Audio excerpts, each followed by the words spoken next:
आप देख रहे हैं टक्कर सीएनबीसी आवाज पर।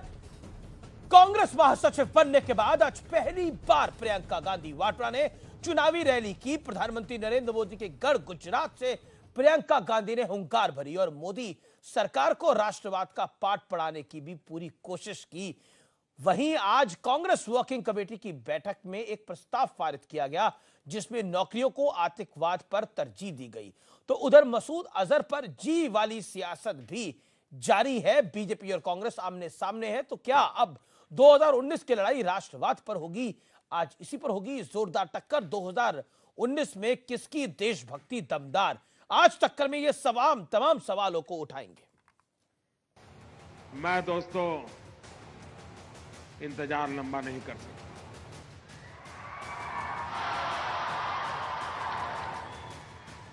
चुन चुन करके हिसाब लेना ये मेरी फितरत है। जो अपनी फितरत की बात करते हैं आपके सामने, आप उन्हें बताइए कि इस देश की फितरत क्या है। ये जो दुनिया दमखम देख रही है ना, तो दमखम किसका है? ये दम मोदी का नहीं है, ये दम 125 करोड़ हिंदुस्तानियों का है। इस देश की फितरत है कि जर्रे जर्रे में सच्चाई ढूंढ के निकालेगी।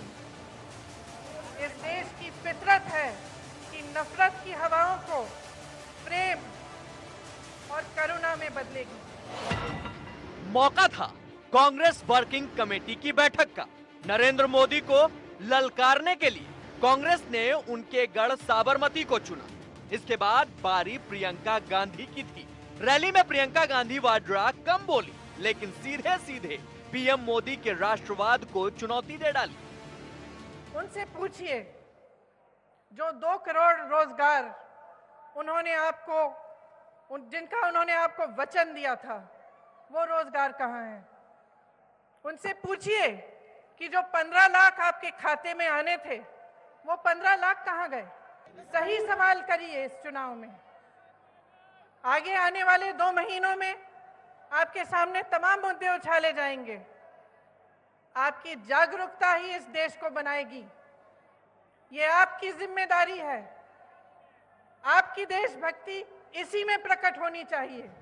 महासचिव बनने के बाद पहली बार रैली करने उतरी प्रियंका वाड्रा के भाषण से कांग्रेसियों का जोश आई दिख रहा है। लगे हाथ राहुल गांधी ने भी मसूद अजहर के नाम पर बीजेपी को आईना दिखाने की कोशिश की। पुलवामा में बम अटैक हुआ, मसूद अजहर ने बम अटैक किया, और मैं गुजरात से नरेंद्र मोदी से सवाल पूछना चाहता हूं, इस मसूद अजहर को हिंदुस्तान की जेल से पाकिस्तान किसने भेजा?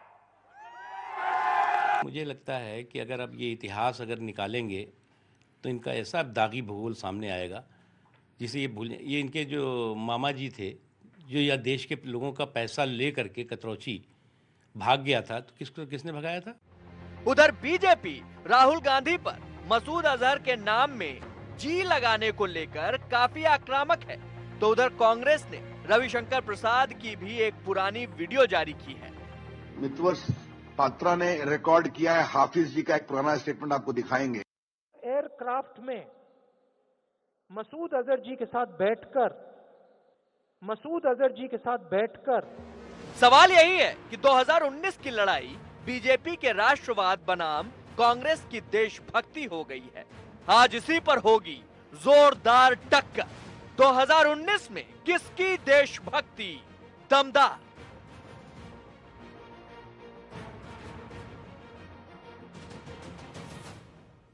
और आज टक्कर इसी पर होगी। टक्कर के 3 बड़े सवाल। 2019 में देशभक्ति बनाम राष्ट्रवाद पर चुनाव होगा, यह अब स्पष्ट है। कांग्रेस का आतंकवाद पर नौकरी को क्या तरजीह देना सही है? कांग्रेस ने बोला 2019 का मुद्दा आतंकवाद पर लड़ाई नहीं हो सकता। क्या जी कांग्रेस का जी का जंजाल बन गया है?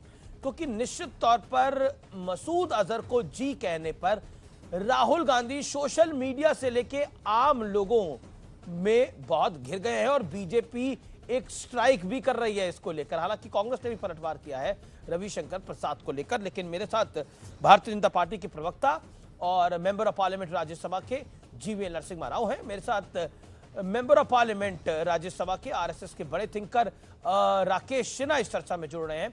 मेरे साथ इस चर्चा में सीनियर लीडर बहुजन समाज पार्टी के प्रवक्ता सुधीन भदौरिया है, one and only spokesperson of Bahujan Samaj party.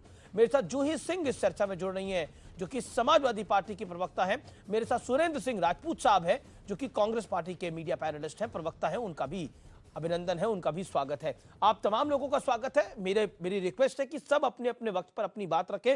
लेकिन जीवीएल, शुरुआत आपसे करता हूं। आज प्रियंका गांधी वाड्रा का भाषण कितना दमदार लगा। उन्होंने बोला, जैसे प्रधानमंत्री ने बोला था कि हमारी फितरत है, हम चुन चुन के बदला लिखते हैं, तो उन्होंने बोला इस देश की फितरत है, वो प्यार और मोहब्बत की बात करते हैं। बताइए, आज नरेंद्र मोदी के गढ़ में थी और हुंकार भर रही थी पूरी। अमीश जी, कांग्रेस पार्टी के नेता और परिवार के सदस्य लव गुरु बनने के नाटक तो करते हैं, बट लेकिन उनकी पूरी राजनीति नफरत से भरी राजनीति है।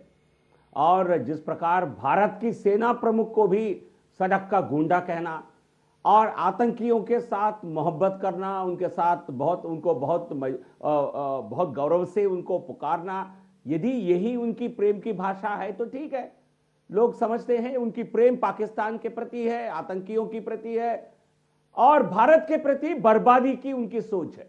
क्योंकि जो भारत की बर्बादी के नारे लगाने वालों के साथ राहुल गांधी खड़े दिखते हैं, सेना प्रमुख को गालियां देने वाले लोगों के साथ उनका संरक्षण प्राप्त होता है। और आज कांग्रेस पार्टी मजबूर होकर के आज इस प्रकार की भाषा बोलने लगी है, क्योंकि उनको लगता है कि देश की जनता उनको सही नजरिए से अब देख रही है। कांग्रेस का जो किस प्रकार भारत के प्रति उनके मन में गुस्सा है, उनको हराने के लिए बदला लेने की जो विचार है, तो जनता पर बदला लेने की काम कांग्रेस पार्टी कर रही है, ये देश की जनता समझ रही है। जी, मैं सुरेंद्र राजपूत का रुख करता हूं। सुरेंद्र राजपूत, सारी बातें सही हैं, पॉलिटिकल माहौल है और उसमें कटाक्ष भी होते हैं, तंज भी होते हैं, लेकिन सीडब्ल्यूसी में प्रस्ताव पारित हो जाना कि आतंकवाद 2019 का मुद्दा नहीं है, आतंक के खिलाफ लड़ाई 2019 का मुद्दा क्यों नहीं होना चाहिए?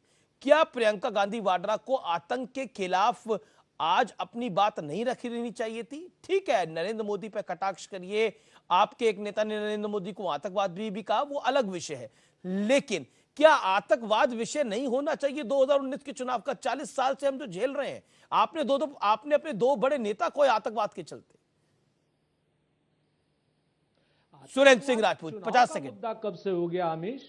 हाँ, आतंकवाद चुनाव का मुद्दा कब से हो गया? अमीश कैसी बातें कर रहे हैं? आतंकवाद तो हमारा एक मुसलसल बगैर किसी रुके झुके और थमे हुए आतंकवाद का मुद्दा तो हमारा जब से आतंकवाद से सबसे ज्यादा पीड़ित हम हैं। इससे बड़ा बेवकूफ कौन होगा जो सिर्फ आतंकवाद को मुद्दा बनाएगा? आतंकवाद तो 24 घंटे हमारा मुद्दा है, ये राजनीतिक मुद्दा थोड़ी है, तो हमारा सामाजिक और सरकारी और बाकायदा पूरे देश का मुद्दा है। ये इससे राजनीति का क्या मतलब? आपके अपने गठबंधन के दल कह रहे हैं, आपके अपने गठबंधन के दल इस पर तिलांजलि दे रहे हैं, आपके अपने गठबंधन के दल कह रहे हैं कि कांग्रेस समझ नहीं पा रही देश का माहौल क्या है। आपने सुना नहीं आपके गठबंधन के नेताओं ने क्या क्या बयान दिए हैं आज? इसके बाद शायद सुनिए।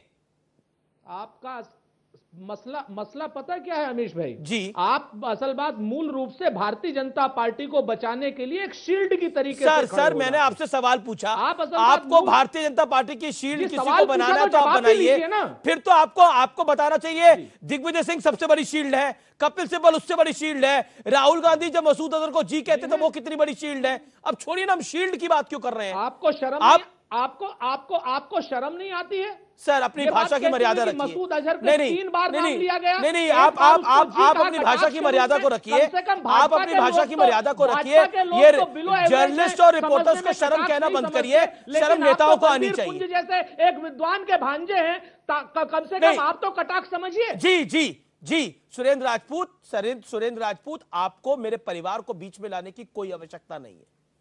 आपको मेरे परिवार को बीच में लाने की कोई आवश्यकता नहीं है, ठीक है? बता रहा हूं। नहीं दूसरी चीज है, अगर ये सुरेंद्र राजपूत, लेकिन कम से कम आप तो मत रहिए। नहीं, देखिए सुरेंद्र राजपूत, हमारा जवाब आप नहीं, सुरेंद्र राजपूत, आपको अगर भाषा की, सुरेंद्र राजपूत, आपको अगर भाषा की मर्यादा नहीं रखनी तो मत रखिए।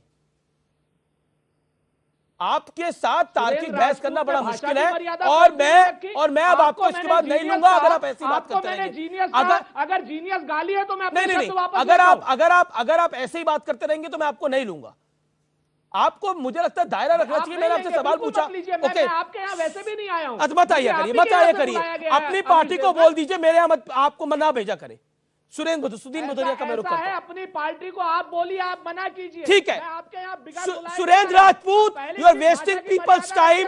ओके सुरेंद्र राजपूत, आपसे मैंने सवाल पूछा बड़ा तार्किक, आपके पास जवाब नहीं था, आप इधर उधर की बात करने लगे। ओके, मैं सुदीन भदौरिया का रुख करता हूं। सुदीन भदौरिया, क्या आपको लगता है कि आज प्रियंका गांधी वाड्रा के भाषण में दम था, और उस दम से आप भी घबराए हुए हैं, इसीलिए आप गठबंधन नहीं करना चाह रहे? क्या यह सच है? देखिए, एक चीज मैं आपको बतला दूं, और आपके माध्यम से देश की जनता जो कि पहले से जानती है उस बात को दोहरा दूं, क्योंकि ऐसा लग रहा है चुनाव राष्ट्रवाद बनाम देशभक्ति हो रहा है। नहीं, जहां तक राष्ट्रभक्ति का प्रश्न है, इसके 130 करोड़ जनता के अंदर वो है, और वो ना मोदी जी की बपौती है और ना कांग्रेस पार्टी की बपौती है। वो पूरे देश की जनता अपने हृदय में बसा के रखती है, और सभी राजनीतिक दल के लोग, चाहे वो कोई भी हो, चाहे दक्षिण के हो, चाहे उत्तर के हो, चाहे पूरब के हो, चाहे पश्चिम के हो, सब लोग इस देश के राष्ट्रभक्त हैं। पर जब चुनाव होगा तो सवाल किए जाएंगे कि आप सत्ता में जब आप आए थे तो आप इन सवालों को लेकर नहीं आए थे। आप सत्ता में आए थे तो आपने कहा था कि हम किसानों को भला करेंगे, हम उनको उनके एमएसपी पे 50% दाम देंगे। आपने कहा था कि 2 करोड़ रोजगार देंगे हर वर्ष, 10 करोड़ रोजगार देने चाहिए थे। आपने नोटबंदी में पूरी देश की जनता को खड़ा कर दिया, 2% जीडीपी करा दिया। किसान आपके दिल्ली पे दरवाजे पे आए, आपने मार पीट के उनको भगा दिया। बंबई पहुंचे तो वहां पूरे महाराष्ट्र में जहां भारतीय जनता पार्टी की सरकार है, दुगना हो गया है आत्महत्याओं की संख्या महाराष्ट्र में। लेकिन क्या मैं ये कहना चाहता हूं, सुदीन भदौरिया जी, क्या आपको लगता है, सुन लीजिए, आपने प्रश्न किया है, आपको मैंने 1 मिनट दे दिया। नहीं सेट करेंगे, एजेंडा सेट, एजेंडा तो देश सेट करेगा सर। आतंकवाद 2019 में मुद्दा है कि नहीं है, आप मुझे बताइए। प्रियंका गांधी कह रही है देशभक्ति भी मुद्दा है, बीजेपी कह रही है राष्ट्रवाद मुद्दा है। बताइए ना इस बात को। इसको बनाइए कुछ भी, आतंकवाद इस दुनिया में सबसे बड़ा प्रश्न है, और केवल भारत में नहीं है, सभी जगह है। आतंकवाद से जो लोग पीड़ित हैं, इससे निजात चाहते हैं, पर इसका मतलब इसकी आड़ में राजनीति नहीं होगी। मैं आपको बतला दूं, राकेश सिन्हा भी आतंकवाद जी हम लोगों ने जी सुदीन जी, आपने भी बात को रख लिया। अब member of parliament Rakesh Sinha के पास मैं चलता हूं। जी, केवल भारतीय जनता पार्टी जिनका न खून बहा है न पसीना बहा है, हम लोगों का खून भी बहा है और पसीना भी बहा है, इसलिए हम कह सकते हैं राकेश सिन्हा 130 करोड़ जनता ठीक। Rakesh Sinha respond to Sudin Bhadauria. और क्या आपको लगता है कि आप भी अपने मौके के हिसाब से चौका मारना चाहते हैं? यानी आपकी विचारधारा, अभी राष्ट्रवाद में फायदा है तो 19 का मुद्दा राष्ट्रवाद होना चाहिए, आतंकवाद के खिलाफ लड़ाई जोरदार होनी चाहिए, इस पे किसी को कोई दो राय नहीं है, लेकिन इसके बीच में सारे मुद्दे गौण हो जाने चाहिए क्या? अमीश जी, पहले मैं एक बात क्लियर करना चाहता हूं। पिछले कई दिनों से एक डिबेट में, हर डिबेट में यह मुद्दा आता है कि 24 दिसंबर 1999 को जो एयर इंडिया का एक प्लेन हाईजैक हुआ था, उसमें मसूद अजहर को छोड़ा गया, कौन ले गया, किसने कंप्रोमाइज किया। सुधींद्र जी बहुत वरिष्ठ नेता हैं, कांग्रेस के प्रवक्ता भी बहुत वरिष्ठ हैं। उस समय का अखबारों का खोलने, उस वक्त टेलीविजन नहीं थे, बहुत नाम मात्र थे, 1999 की घटना है। अखबारों में कांग्रेस पार्टी का स्टेटमेंट क्या था? 176 पैसेंजर थे, 15 क्रू मेंबर थे, 1 कैजुअलिटी हुई। सरकार पर इतना दबाव था, 2 तरह के मत थे। एक छोटा मत था कि हम कंप्रोमाइज नहीं करें, लेकिन देश एक मत से जो देश में हाहाकार था उस समय के अखबारों को उलट लीजिए, 8-8 पेजेज अखबार के खर्च होते थे। सभी पार्टियों ने सरकार को कहा कि आप जाइए, हमारे पैसेंजर को छुड़ा कर लाइए, चाहे जो कंप्रोमाइज करना पड़े, जो जीवित हैं उनको जीवित लाएं, इसके लिए हमें किसी को छोड़ना पड़े, कोई डील करना पड़े, हम करें। और आज कांग्रेस पार्टी और विपक्ष के लोग उसी बात पर उल्टा कर रहे हैं। तो जाइए, इंटरनेट पे जाइए, पुराने अखबारों को देखिए, पुराने times of India, Indian express के अखबारों को देख लीजिए, हिंदुस्तान टाइम्स को देख लीजिए, आपको उत्तर मिल जाएगा। इसलिए कृपया करके वह काम ना करें जो पहले आपने ठीक था, आज गलत कर रहे हैं। जी, आपको सरकार पर आरोप लगाना लगाइए, लेकिन 176 लोगों की जान बचाने के लिए सरकार ने तब जो किया था बहुत ही उचित था, बहुत ही उचित था। जो उस पर कार्रवाई, जो उसकी भर्त्सना कर रहे हैं, पहले के नेता पर अफसोस जारी करें, उनकी निंदा करें। ठीक है, मैं कांग्रेस प्रवक्ता के पास भी जाऊंगा इसका जवाब जानने के लिए, के खिलाफ जी, मैं कांग्रेस के प्रवक्ता के पास भी जाऊंगा इसकी बात को करने के लिए, लेकिन जी 10 सेकंड और फिर उसके बाद Sudhin Bhadauria, you rebut for 30 seconds, then Surendra Rajput. Ji quickly Rakesh ji, ये राष्ट्रवाद का जो मुद्दा है, वो राष्ट्रवाद का मुद्दा दो कारणों से महत्वपूर्ण है। देश की अस्मिता और संप्रभुता पर लगातार हमले होते रहे हैं। पहली बार भारत की सरकार ने अपनी कूटनीति से पाकिस्तान को इस्लामिक देशों में भी बाहर कर दिया। आज दुनिया के सारे इस्लामिक मुल्क भारत के साथ खड़े हैं। ना 1971 में हुआ, ना 1965 में हुआ, ना 1948 में हुआ, ना कारगिल के समय हुआ। पहली बार पाकिस्तान बाहर है, इस्लामिक मुल्क भारत के पीछे हैं। इजराइल भी हमारे पीछे है, प्रियंका गांधी है ना हमारे पीछे। राकेश सिन्हा, देखिए सवाल मेरा प्रियंका गांधी के ऊपर था। प्रियंका गांधी के ऊपर आपने एक लाइन नहीं बोली, क्यों? प्रियंका गांधी कह रही है कि देशभक्त हम भी हैं, तो राष्ट्रवाद का सर्टिफिकेट आरएसएस और बीजेपी क्यों देगी? आप लोगों ने ठेका ले रखा है इस बात का। सवाल तो ये भी है ना। देखिए प्रियंका गांधी की नहीं, प्रियंका गांधी की देशभक्ति क्या है मैं बता दे रहा हूं। पहले अपने पति के संपत्ति के बारे में देशभक्ति वह नहीं है कि देश को लूटे, किसानों को लूटे। हरियाणा के किसान, राजस्थान के किसान देशभक्त नहीं है क्या? ठीक है, उनको लूट कर ये जो संपत्ति बनाई गई है, डीएलएफ से कैसे पैसा लिया गया, कैसे संपत्ति बढ़ी है, उसका समर्थन कर आवाज मिल रही है, प्रियंका गांधी आ रही है। ठीक है राकेश, रॉबर्ट वाड्रा के तो मैं अगर आपने देश को लूटने के 5 काले कानून तो भारतीय जनता पार्टी लेकर के आई, परिवारों में जो क्षति हुई है, जो मानवीय क्षति हुई है, रॉबर्ट वाड्रा का परिवार, आप उससे में जो लैंड एक्विजिशन बिल पर जो 5 काले कानून आपकी पार्टी लेकर के आई थी राकेश सिन्हा, उस पर आप कुछ कहेंगे? आप किसानों के लुटेरे हैं। आप आरबीआई में, आपने नोटबंदी के 38 दिनों बाद आरबीआई ने अप्रूवल दिया है। क्या नरेंद्र मोदी राष्ट्र से माफी मांगेंगे? राष्ट्रद्रोह का काम किया है नरेंद्र मोदी ने नोटबंदी करके, बगैर आरबीआई के अप्रूवल के। क्या आप इसके लिए जीवीएल नरसिम्हन माफी मांगेंगे? क्योंकि आपकी भ्रष्टाचार को, आपकी ठीक है, जीवीएल राफेल चोरों से जो 30,000 करोड़ राफेल की चोरी कर गए हैं, जीवीएल 20 सेकंड दे दीजिए सुरेंद्र राजपूत। ये राष्ट्रद्रोह का काम नहीं है, ये सेना को कमजोर करने का काम नहीं है। सुरेंद्र राजपूत, देश के हित और में था, दूसरा देश के अमीर जी, अर्थव्यवस्था अगर आपने खानदानी चोरी करने वाले लोग आप हैं, पूरे खानदान। सर जो बीच में बोलेगा उसकी आवाज बंद करूंगा मैं। 30,000 करोड़ के चोर आप हैं। बदतमीजी जो प्रवक्ता करता है उसको जवाब देना आता है मुझे।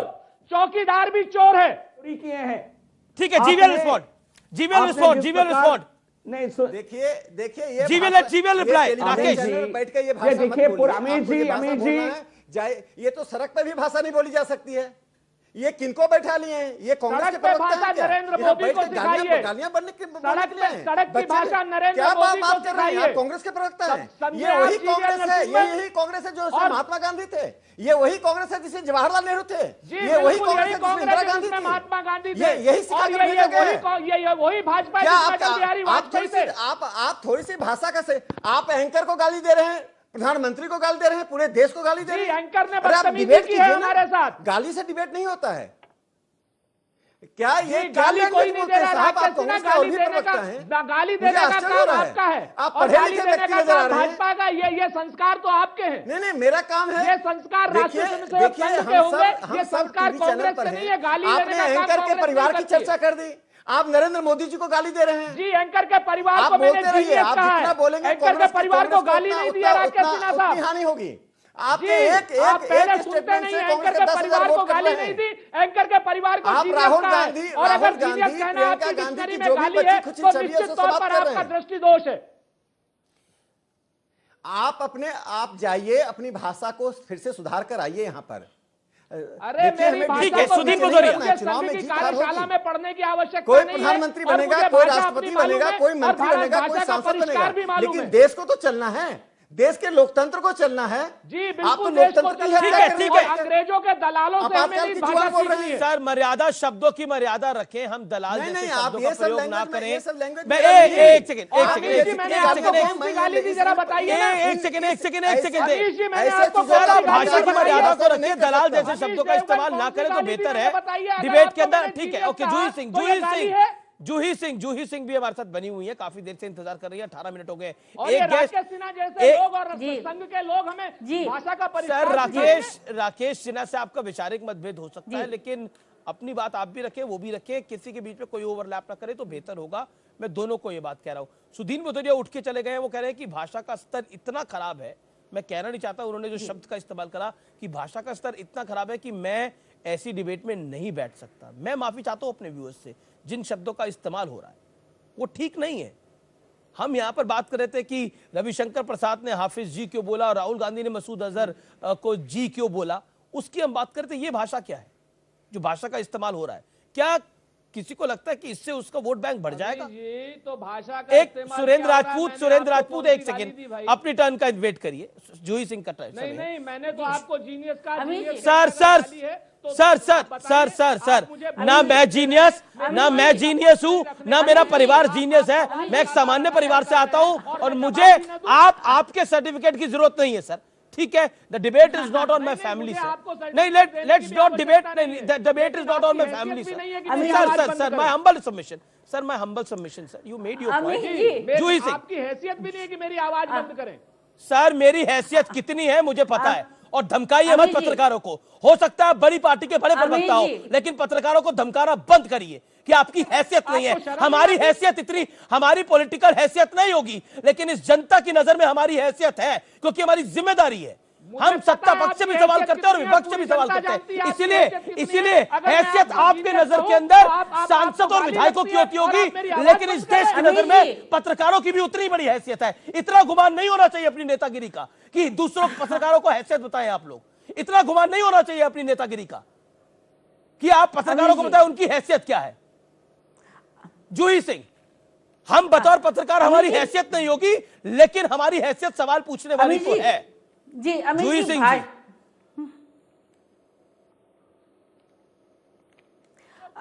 अमित जी, भाषा की मर्यादा हम सब ध्यान रखें और भाषा के शोर में मुद्दे न खो जाएं। ये समाजवादी पार्टी, बसपा और आरएलडी हमारे गठबंधन की जिम्मेदारी है। यहाँ सभी की हैसियत है सवाल पूछने की और सवालों के जवाब देने की।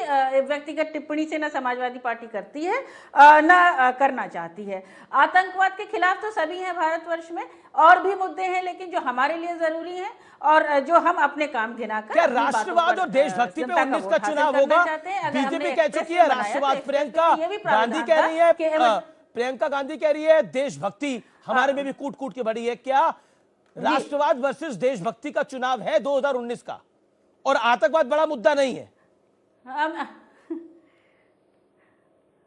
अमित जी, राष्ट्रवाद और सामाजिक मुद्दों में विरोधाभास कहाँ है? आप तो उस पार्टी से बात कर रहे हैं जिसने एक्सप्रेसवे बनाया तो उस पर प्राविधान भी किया कि इमरजेंसी में फाइटर जेट्स वहां पर उतरे और एक वो फॉरवर्ड बेस की तरह इस्तेमाल करे। तो कौन सी पार्टी राष्ट्रवाद में विश्वास नहीं करती है और कौन सी पार्टी आतंकवाद के खिलाफ नहीं लड़ना चाहती है? हमारे मुद्दे और भी हैं जो हम उठा रहे हैं बार बार जनता के बीच। हम ये कह रहे हैं कि अगर कृषि में इनकम घट रही है तो क्यों घट रही है? हम पूछना चाहते हैं कि किसान की आय दुगनी क्यों नहीं हुई? और साथ ही वायदा खिलाफी भी बड़ा गुनाह है। मैं ये नहीं कहती कि हर पार्टी जो सत्ता में आती है वो अपने सारे वादे पूरे करती है, लेकिन केवल सत्ता में आने के लिए वादा करना, चाहे वो 15 लाख आप उस पे से मुकर जाएं कि मैंने कहा ही नहीं था, चाहे आप डेफिनेशन को बदल दें कि हमने किसान की आय के लिए दूसरा डेफिनेशन प्रयोग किया था, चाहे आप ये कहें कि हमने तो रोजगार देने के लिए कहा ही नहीं था। पर देखिए, जब जूही जी, आपकी सारी बातें सही है, आपके सारे मुद्दे सही है, नो वन इज सेइंग कि आपके मुद्दे गलत है, लेकिन इस समय पॉइंटेड बात यह है जो मुझे लगता है आपको जवाब देना चाहिए इसके बारे में। जब सबूत मांगे जाते हैं, जब आपके नेता आजम खान कहते हैं कि खून की दलाली करने की कोशिश हो रही है, जब आपके नेता अबू आजमी कहते हैं कि ऐसे ही कुछ करके आ गए हैं, सबूत दे क्या हुआ है, तो क्यों नहीं राष्ट्रवाद इस देश में मुद्दा बनेगा? जब पिछले 40 साल से हम आतंकवाद को झेल रहे हैं, क्यों नहीं मुद्दा बनना चाहिए? आतंकवाद के खिलाफ आर पार की लड़ाई क्यों नहीं होनी चाहिए इस देश के अंदर? अमित जी अमित जी, इसलिए कि जब प्रधानमंत्री कुछ कहते हैं तो प्रधानमंत्री की बात सुनी जाती है, और उनके जो अन्य नेता वाहियात बयान भी देते हैं या गलत बयान भी देते हैं तो उनको सिरे से खारिज कर दिया जाता है। तो हमारे राष्ट्रीय अध्यक्ष ने क्या कहा और समाजवादी पार्टी आपके साथ कहां खड़ी रही और हर मुद्दे पर खड़ी रही, चाहे आप बॉर्डर का मुद्दा हो, चाहे कोई भी आंतरिक सुरक्षा मुद्दा हो या बाहरी आपकी फॉरेन पॉलिसी। समाजवादी पार्टी ने किसी भी केंद्र सरकार का विरोध नहीं किया।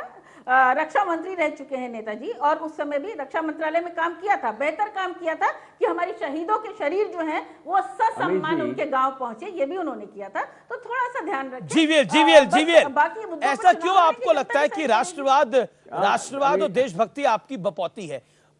माना कुछ नेता लीग से अलग बोल देते हैं, लेकिन बड़े नेता तो वही बोलते हैं। नहीं, अमीश जी ये किसी एक पार्टी का संपत्ति नहीं है, बट लेकिन कांग्रेस को आजादी के समय लगाने वाले नारे आज क्यों याद आ रहे हैं? कल तक तो सोनिया माता की जय, सोनिया माता की जय यही कहती थी कांग्रेस पार्टी। उनको भारत माता का जयकार करना पहली बार क्यों याद आ रहा है?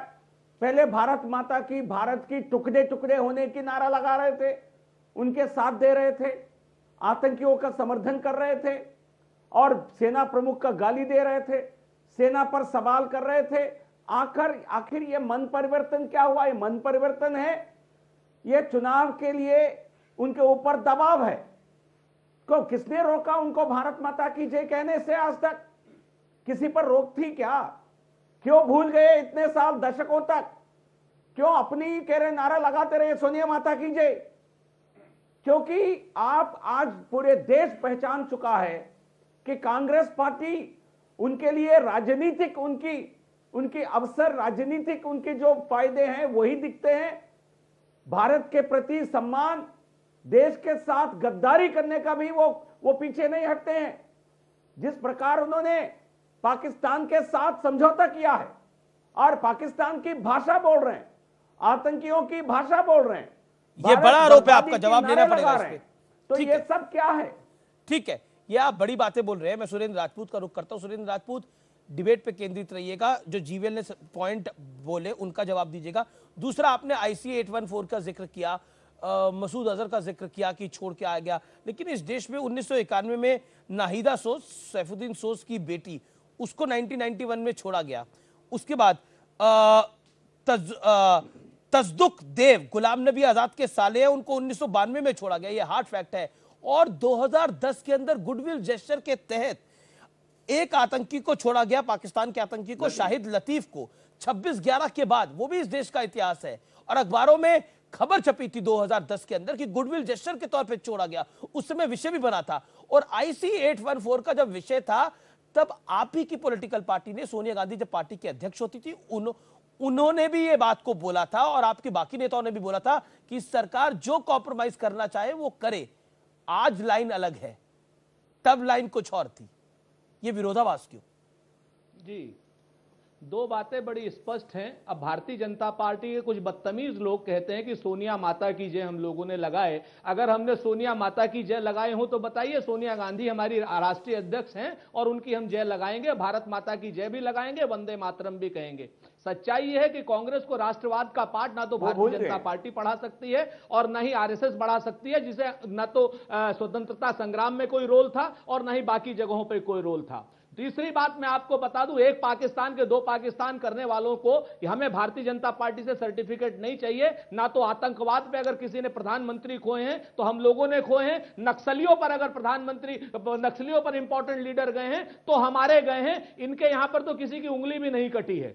सच्चाई यह है कि ये लोग जिस तरीके से राष्ट्रवाद को राजनीतिक मुद्दा बना करके, राष्ट्रवाद किसके रग रग में नहीं है जीवीएल, इसको जरा आप देखिएगा, सोचिएगा कि आप भारत माता की जय के नाम पर किस तरीके से राम को, भारत माता को और भारत माता के नाम पर जो राजनीतिक व्यापार कर रहे हैं, उसके पीछे आप बेरोजगारी के मुद्दे को छोड़ दे रहे हैं, उसके पीछे आप किसानों की आत्महत्या छोड़ दे रहे हैं, उसके पीछे आप मजदूरों की समस्याएं छोड़ दे रहे हैं, उसके पीछे यूएन में जो आपको सिक्योरिटी सीट आपने वादा किया था वो आप छोड़ दे रहे हैं। कब तक छुपेंगे आप शिखंडियों की तरीके से? कब तक शिखंडी बनेंगे आप, ये बताइए आप। और रही बात आतंकवाद को लेकर के, कि आतंकवाद को लेकर के जितना कड़ा रुख कांग्रेस पार्टी में, पाकिस्तान के पीछे, आपके पास पाकिस्तान के सामने शिखंडी की तरह आप खड़े हैं, शिखंडी सारे आप खड़े हैं, आपके नेता खड़े हैं शिखंडी की तरह। आप हमें बताएंगे, सारे शिखंडी आपके नेता, आपकी पार्टी में है। भारत का भी नक्शा पाकिस्तान आपको शिखंडी की तरह आपको इस्तेमाल कर रही है, उसी में मिलवाया। आपने क्या किया है? आपने अंग्रेजों की दलाली की है, आपने शिखंडी की तरह बर्ताव भी करते हैं आप, सावरकर ने शिखंडी का बर्ताव भी करते हैं। भर्ती कराए लोगों ने आजाद हिंद फौज के लोगों को मारा है पार्लियामेंट में। सुरेंद्र राजपूत और जीवीएल, एक सेकंड जी, सुरेंद्र राजपूत। गद्दार कांग्रेस को कहेंगे, पूरी जमात गद्दार है आपकी। ठीक है सर, एक दूसरे को आप लोग गद्दार भी कहिए, पूरे देश जानती है आप तक सब गद्दार है। ओके जी, ओके। क्यों आप पाकिस्तान की सेना का भाषा क्यों बोलते हैं फिर? अब सेना प्रमुख को सड़क की गुंडा क्यों कहें? क्या आपने देश से माफी मांगा है? क्या आपने देश से माफी मांगा है? वो भी क्या आपने सर्जिकल स्ट्राइक को नकारने के लिए माफी मांगी है? आज तक उप मुख्यमंत्री थे।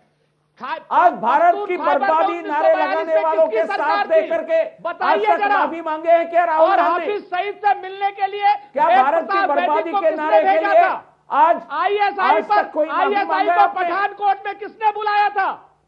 आईएसआई में पठानकोट में किसने बुलाया था? बिरयानी खाने कौन गया था? मसूद अजहर को छोड़ने कौन गया था? रह गए थे, सलमान खुर्शीद को छोड़ने कौन गया था? मोदी जी से बचाओ, हमें मोदी जी को हटाओ, हमें बचाओ, ऐसे नारा लगाने के लिए आप पाकिस्तान गए थे। शर्म नहीं शर्म आनी चाहिए आपको। पाकिस्तान के सीट आपके में बैठे हुए नरेंद्र मोदी, पार्टी के नाम पर आपको शर्म आनी चाहिए। 30,000 करोड़ के एक सेकंड जीवीएल और लॉर्ड जीवीएल, सुरेंद्र राजपूत, एक सेकंड सुरेंद्र राजपूत आप लोग। ठीक है, चलिए सर, सब गद्दार है, दोनों तरफ से गद्दार है, तो देश का क्या हाल है वो हम आगे सोच लेंगे। ठीक है सुरेंद्र राजपूत जी, सुरेंद्र राजपूत, सारी बातें एक तरफ, लेकिन दिग्विजय सिंह हो, कपिल सिब्बल हो या फिर नवजोत सिंह सिद्धू हो, ये आखिर क्यों पाकिस्तान के अंदर हेडलाइन बन जाते हैं? हाफिज सईद कहता है कि कांग्रेस बेहतर पार्टी है। ये आपको लगता नहीं है कि इस देश के नैरेटिव को आप समझ नहीं पा रहे, या फिर ज्यादा बोलने के चक्कर में आप पैर पर कुल्हाड़ी मार देते हैं? क्योंकि मुल्क का नैरेटिव कुछ और है इस समय। आपके नेता जो बोलते हैं वो बैकफायर कर रहा है। जी, आप तो बहुत विद्वान हैं। पाकिस्तान में कुछ हेडलाइंस और भी बनी हुई हैं, वो आपने शायद असेंबली में वहां की नहीं देखी और अखबारों में भी नहीं देखी। क्या येदियुरप्पा भी वहां की हेडलाइन है। हाँ, वहां पे ऐसा है कि आपने कहा कि येदियुरप्पा में हमने इतने हमारे जवान शहीद हुए, इतने हमें एमपी चाहिए। वहां की हेडलाइन गुजरात का वो मुख्य प्रवक्ता भी है जिसने कहा कि राष्ट्रवाद का हमने चला तो दिया, अब इसको वोटों में कन्वर्ट करना है हमें। वहां पर अमित शाह भी हेडलाइन है, वहां पर अमित शाह जिसने कहा कि 250, क्योंकि वो बालाकोट में गिन के आए थे, मिनिस्ट्री ऑफ एक्सटर्नल अफेयर्स कुछ कह रहा है और राकेश सिन्हा जवाब, अहलूवालिया भी वहां की हेडलाइन है। ठीक है, आपने बोला कि ये सब नहीं, पर मैंने तो हमने मारने के लिए नहीं, पर अरविंद केजरीवाल से लेकर दिग्विजय सिंह से लेकर कपिल सिब्बल से लेकर नवजोत सिंह सिद्धू से लेकर, ठीक है, ओके, राकेश सिन्हा, ये जो मसूद जी की लड़ाई है, जो कि राहुल गांधी ने के मुंह से स्लिप ऑफ टंग हो गया, जिसको बीजेपी ने भी बड़ा विषय बना दिया, उसके बाद रविशंकर प्रसाद ने भी हाफिज को जी कह दिया था, तो ये दो धारी तलवार है आप लोगों के लिए भी। और सुरेंद्र राजपूत की बात का जवाब नहीं, देखिए एक बात जान लीजिए, कांग्रेस पार्टी की परंपरा देखिए। दिग्विजय सिंह ने ओसामा जी बोला था, राहुल जी ने मसूद जी बोला, कोई पहली बात नहीं है। और बाटला हाउस के बाद सोनिया गांधी इतनी रोई कि उनके आंचल भीग गए थे। ये मैं नहीं कर रहा हूं, सलमान खुर्शीद ने आकर प्रेस बयान देकर कहा था। लेकिन मैं मूल बात पर आता हूं। देखिए, नरेंद्र मोदी सरकार से चिढ़े क्यों हैं? 18,000 गांवों में बिजली पहुंची है। ओबीसी कमीशन को कॉन्स्टिट्यूशनल स्टेटस दे दिया गया है।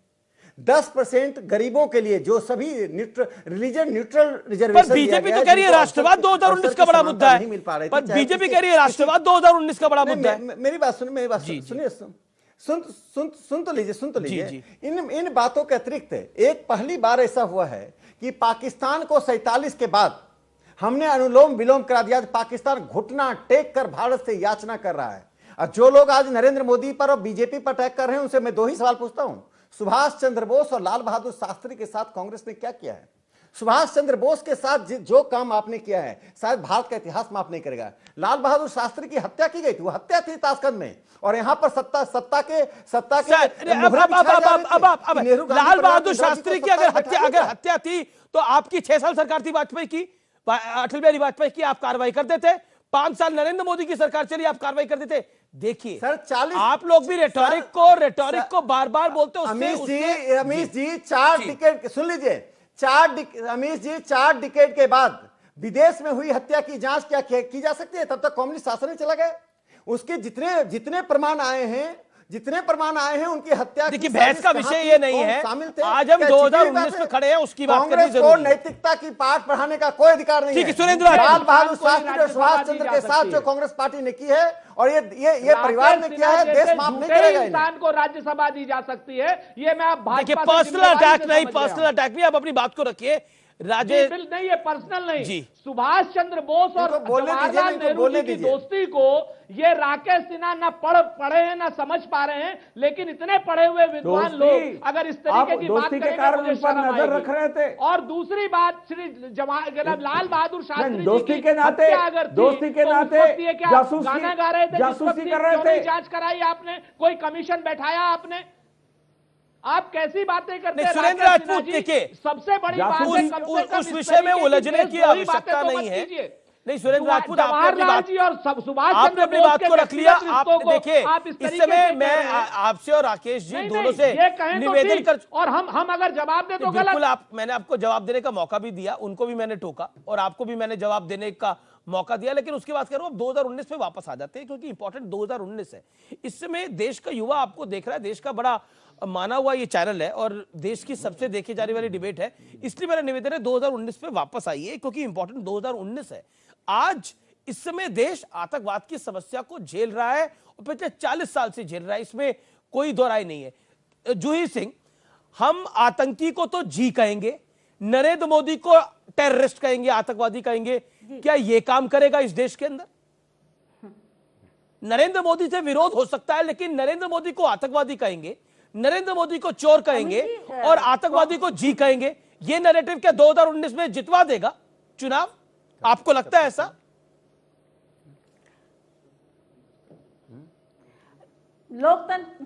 लोकतंत्र में बस लोकतांत्रिक विरोधी होना चाहिए और इतिहास के पन्ने भी सुविधा अनुसार नहीं पढ़ने चाहिए। जैसे राकेश सिन्हा कह रहे हैं, 2019 है, 2019 का सवाल करना चाहिए और 2019 का जवाब देना चाहिए। जैसा आपने कहा कि फर्स्ट टाइम वोटर्स हैं, बहुत बड़ी मात्रा में हैं, वो आपसे पूछ रहे हैं कि आपने कहा था 2 करोड़ रोजगार प्रतिवर्ष देंगे, आपने दिए नहीं। आपने कहा मुद्रा लोन दे दिया है, आपने 18,000 गाँव की बात की है, आपने टारगेट रिवाइज कर दिया आपके प्रमुख सचिव ने। आपने बताया कि हम इतने किलोमीटर रोड बना रहे हैं, आपने मापदंड ही बदल दिए रोड के। तो थोड़ा सा कृषि के बारे में बात कर लीजिए, किसानों की आय के बारे में बात कर लीजिए, महिलाओं की सुरक्षा के बारे में बात कर लीजिए। बाकी इतिहास के पन्ने सब लोग पलटते रहे, उस पे ना वोट पड़ेगा ना वोट पढ़ना चाहिए। और हमारी जिम्मेदारी है कि हम अपने जो जी गलत बोल रही हैं। उत्तर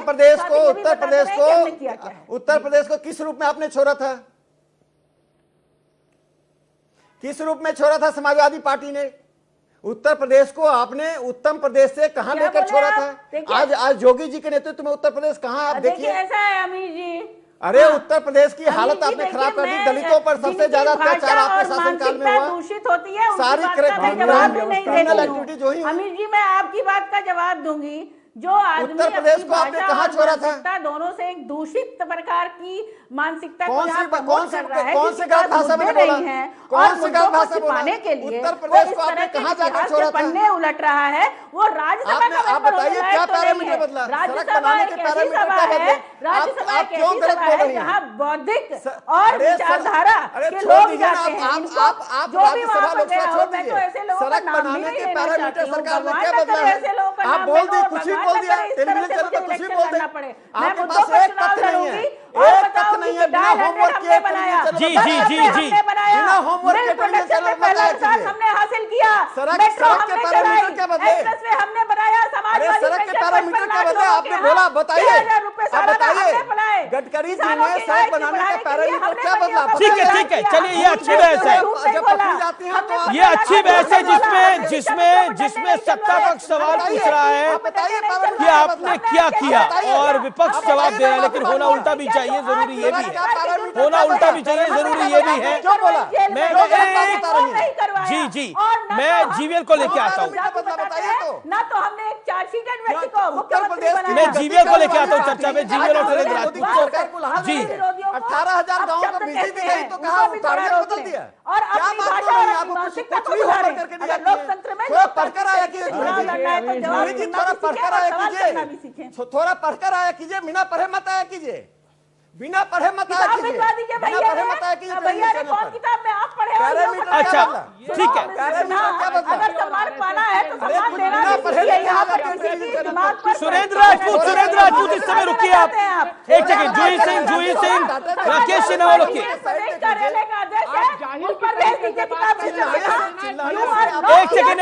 सेकंड आप बताइए सड़क बनाने का पैरामीटर। मैं जीवीएल को लेके आता हूँ। जीवीएल आज कांग्रेस ने एक वीडियो रिलीज करा जिसमें बोला कि आप राहुल गांधी पर जो तंज कस रहे हैं कि उन्होंने उन्होंने भी जी बोला, उनको प्रेरणा रविशंकर प्रसाद से मिली थी। क्या कहना चाहते हैं आप इसके ऊपर? एक वीडियो भी रिलीज करा।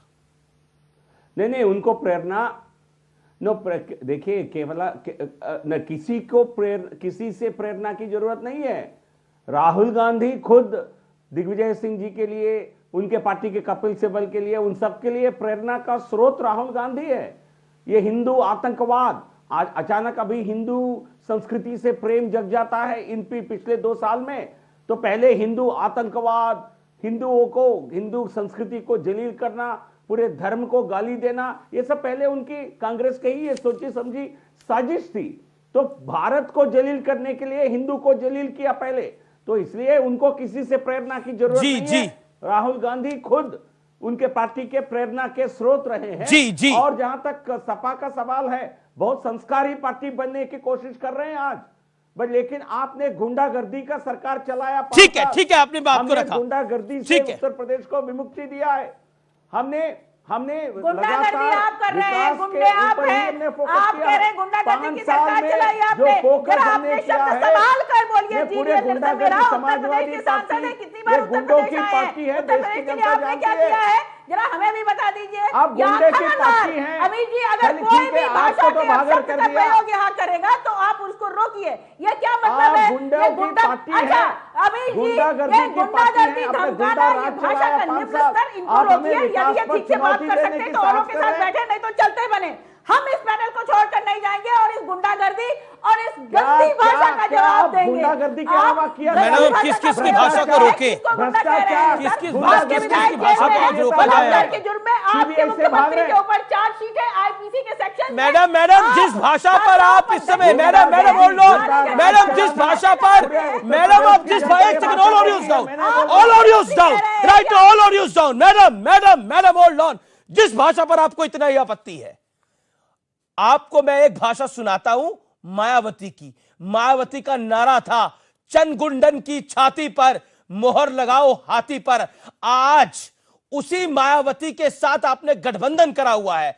मायावती नारा लगाती थी, ये समाजवादी पार्टी नहीं है, ये गुंडों की पार्टी है, ये मायावती कहती थी। वही सतीश चंद्र मिश्रा कहते थे।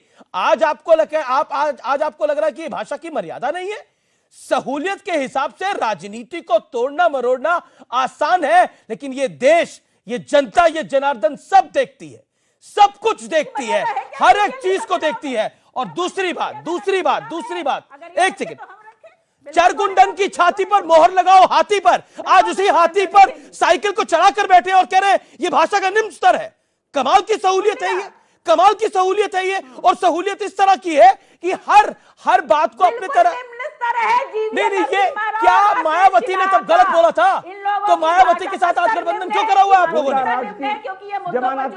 कांग्रेस ने 27 साल यूपी बिहार जब नारा दिया था तो क्या कहा था? शीला दीक्षित ने अपने पहले भाषण में बोला था गुंडों की पार्टी, गुंडों की सरकार, जिसके साथ 2017 में गठबंधन करा आपने। जनता पार्टी ने भी बहुत सारे नारे दिए थे, उनसे भी पूछ लीजिए। बिल्कुल, बीजेपी से भी पूछते हैं हम, बीजेपी से भी पूछते हैं। अगर बीजेपी बीएसपी के साथ अलायंस करती तो पूछते, बीजेपी अगर बीएसपी के साथ अलायंस करती तो पूछते, पीडीपी के साथ अलायंस करा था, भारतीय जनता पार्टी को रेपापाट कर दिया था मैंने अपने कार्यक्रम के अंदर।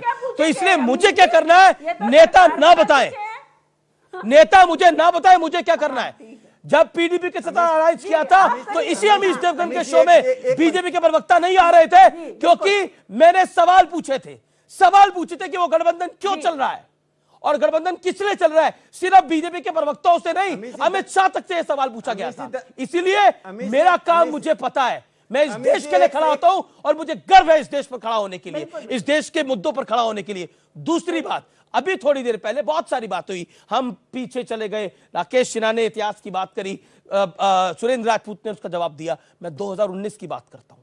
2019 के चुनाव से पहले हम देख रहे हैं अचानक एक सवाल है। जी राकेश सिन्हा, मैं आपको मौका दूंगा, लेकिन अब लाख टके की बात हम डेली कोशिश करते हैं आपको एक नई बात बताएं। और आज संसदीय इतिहास की बात करें तो 2014 से पहले कभी गैर कांग्रेसी पूर्ण बहुमत की सरकार नहीं बनी, और यह सत्य है। और ना ही कभी गैर कांग्रेसी सरकार सत्ता में वापसी आई है।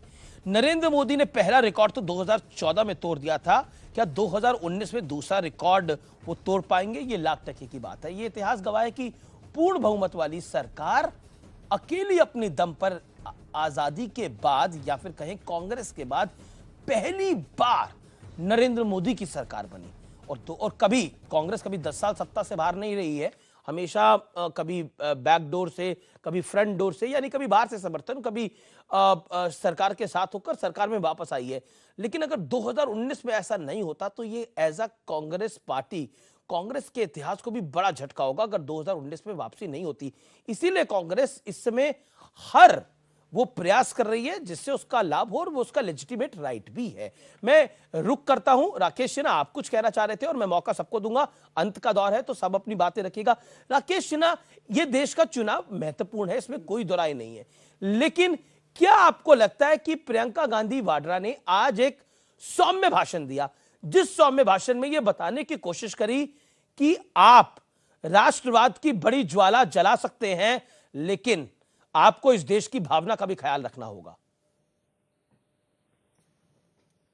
देखो, उससे पहले मैं एक बात कहूंगा, जो जूही जी ने एक सवाल उठाया रोड कंस्ट्रक्शन का। 28,531 किलोमीटर रोड 4 साल में सरकार ने बनाया, नेशनल हाईवे बनाया है।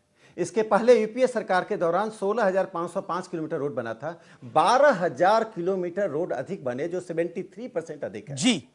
उन्होंने बड़े आसानी से कह दिया कि सरकार ने रोड बनाने के पैरामीटर्स बदल दिए। देखिए, इस तरह का बयान देने से पहले आपके पास तथ्य होना चाहिए। बताइए पैरामीटर क्या बदला?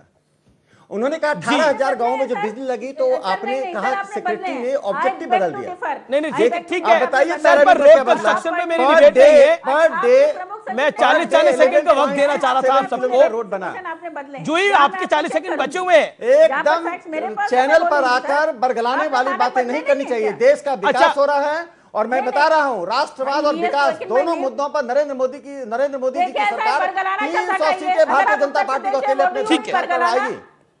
ठीक है, अब सुरेंद्र राजपूत एकदम बरगला रही है। बरगलाना संसदीय शब्द है, आपको आपत्ति है, आप इसे खारिज कीजिए। बरगला रही हैं आप बरगला रही हैं।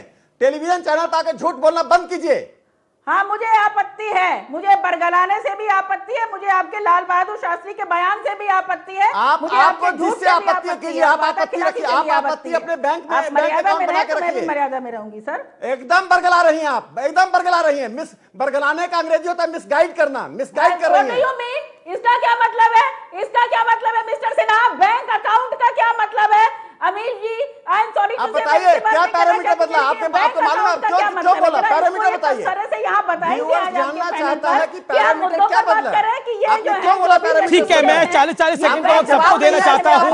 मैं सुरेंद्र राजपूत के पास जाता हूँ जो अपनी टर्न का इंतजार कर रहे हैं, और जीवीएल के पास जाता हूँ जो अपनी टर्न का इंतजार कर रहे हैं। ओके जूही सिंह जी, नहीं, उन्होंने बोला नहीं, उन्होंने बैंक अकाउंट का जो पॉइंट बोला, जूही हो सकता है शोर में आप सुन नहीं पाई हो, उन्होंने बोला कि ये आपत्ति को आप अपने बैंक अकाउंट में रखिए, उन्होंने और कुछ नहीं बोला। अब मुझे नहीं समझ में आया आपको ने क्या सुना, लेकिन उन्होंने बोला आपत्ति को आप बैंक अकाउंट में रखिए, उन्होंने और कुछ नहीं बोला। तो ठीक है, नहीं, उन्होंने ये बोला, उन्होंने कुछ और शब्दों का इस्तेमाल नहीं करा। बिल्कुल माफी मांगती हूँ। नहीं, कोई बात नहीं जूही जी, कई बार शोर मचता है तो मैं इसलिए बोलता हूँ कि एक दूसरे की बात को आराम से सुन लेना चाहिए, कभी कभार गलत फहमी हो जाती है। मैं सुरेंद्र राजपूत का रुख करता हूँ। सुरेंद्र राजपूत, सारी बातें सही है, क्या आपको लगता है जो मसूद जी वाला बयान राहुल गांधी से स्लिप ऑफ टंग हुआ, जैसा माना जा रहा है, जैसा और खुद कांग्रेस पार्टी भी कह रही है कि वो तंज कस रहे थे और उनका इनडायरेक्टली मतलब नहीं था, लेकिन उसके बाद जो बीजेपी ने वीडियो रिलीज करा, उसके बाद जो कांग्रेस ने वीडियो रिलीज करा रविशंकर प्रसाद का, और जो बीजेपी ने अब ट्विटर पे ऑफिशियल अपने हैंडल से ट्विटर वीडियो रिलीज करा है, जिसमें हाफिज सईद आपकी तारीफ कर रहा है, रविशंकर प्रसाद उसी संदर्भ में ये बोल रहे थे, क्या आपको लगता है चाहे वो नवजोत सिंह सिद्धू का बयान हो, चाहे वो दिग्विजय सिंह हो, चाहे वो कपिल सिब्बल हो, चाहे वो ये हो, हर चीज बैकफायर कर रही है, अब माहौल को समझ नहीं रही है? मैं बार बार इसलिए पूछ रहा हूं कि क्योंकि कहीं ना कहीं मिसफायर कुछ हो रहा है। अमीश भाई, सच्चाई ये है कि आप जो सवाल पूछ रहे हैं मैं आपको जवाब दे देता हूं। असल बात, नरेंद्र मोदी जी ने और पूरी भाजपा ने हाफिज सईद से मिलने के लिए वेद प्रताप वैदिक को भेजा था, और हाफिज सईद ने उसके बाद ही कांग्रेस के पक्ष का बयान दिया, क्योंकि वो हमारा दुश्मन है। और सच्चाई ये है कि इन लोगों ने भेजा था वहां पर, उसके बाद हम इसका आरोप लगाते हैं। दूसरी बात, इन्होंने कहा गुंडों की पार्टी है, जीवीएल ने कहा जिस पार्टी का राष्ट्रीय अध्यक्ष ही एक हाईकोर्ट द्वारा तड़ी पार किया जा चुका हो, वही लोग इस तरीके की भाषा का इस्तेमाल कर सकते हैं, वही गुंडे भी हो सकते हैं। और तीसरी बात, डॉक्टर राकेश सिन्हा की बात कह रहा हूं कि पढ़ के आया कीजिए, जो इन्होंने एक महिला को कहा, जूही जी को कहा, तो सच्चाई है कि किताबें पीछे रख लेने से और संघ शास्त्र पढ़ लेने से प्रोफेसर राकेश सिन्हा कोई पढ़ा लिखा नहीं हो जाता। ठीक है, देश का भी इतिहास, ठीक है सर, खाली संघ का इतिहास मत पढ़ा। जी तीसरी बात, ठीक है सर, समय नहीं है राजपूत साहब, समय नहीं है। आप, मैंने 40 सेकंड देने का वादा किया था, आपने 1 मिनट ले लिया, अब मुझे 30 सेकंड कटौती बीजेपी के टाइम से करनी पड़ेगी, जीवीएल का टाइम है। लेकिन हम किसी पर अगर आपका विरोध हो सकता है, लेकिन राकेश सिन्हा भी बड़े पढ़े लिखे व्यक्ति हैं, तो आप भी बड़े पढ़े लिखे व्यक्ति हैं राजपूत साहब, इसलिए मेरा निवेदन है कि दोनों अपनी अपनी विचारधारा की पैरवी करिए, लेकिन मर्यादा के साथ तो बड़ा जरूरी होता है। जीवीएल, क्या आपको लगता है कि मैं इसमें बड़ा पॉइंटेड सवाल पूछ रहा हूं, इसको पॉलिटिकल रंग, आपने पुलवामा के बाद जो कुछ हुआ एयर स्ट्राइक्स, उसको पॉलिटिकल रंग आप दे रहे हैं। असल में विपक्ष की खींच ये है, ये ओपिनियन पोल में और आपको पॉलिटिकल फायदा मिल रहा है, लेकिन आप उसका पॉलिटिकल लाभ उठाना चाह रहे हैं, इसीलिए विपक्ष की खींच है पूरे विषय पर। 10 से 20 सेकंड। राकेश सिन्हा जी के प्रति उनके बारे में जो कमेंट इन्होंने किया है, मैं उनका घोर विरोध करता हूं। पढ़े लिखे और विद्वान व्यक्ति है, और राकेश जी जब बोलते हैं बहुत ही गंभीरता से भाषा का, मर्यादा का पालन करते हैं, तो इसलिए उन पर आपने जो टिप्पणी किया है, आपकी कैरेक्टर पर, ये आपका कैरेक्टर ढीला है, यही बताती है। जी। जहां तक आपका सवाल है, हम इसको मुद्दा नहीं बना रहे थे, लेकिन कांग्रेस पार्टी और उनके नेता जिस प्रकार सेना के शौर्य पर शक जता रहे थे, जिस प्रकार सेना पूरे उनके पराक्रम पर सवाल उठा रहे थे, राजपूत साहब आवाज पे ऑटोमेटिक बन गया है जनता, क्योंकि आपके नेता पेड़ उखाड़ने गई है क्या? शुक्रिया। जब सिद्धू शुक्रिया सर, सिद्धू जो कहते हैं पेड़ उखाड़ने गई है, तो वो असल में कांग्रेस को उखाड़ने की कोशिश कर रहे हैं। ऐसी बात कई पॉलिटिकल पंडित कह चुके हैं। चाहे कुछ हो, राजनीतिक पॉलिटिकल डिस्कोर्स उस लेवल पर नहीं जाना चाहिए जब हम एक दूसरे को टॉलरेट ना कर पाए, और जनता आपको टॉलरेट कर रही है, ये जनता की महानता है, और मैं जनता को सलाम करता हूं। और इसीलिए मैं ब्रेक के बाद वापस लौटता हूं, क्योंकि आवाज पर खबरें लगातार जारी है। नमस्कार।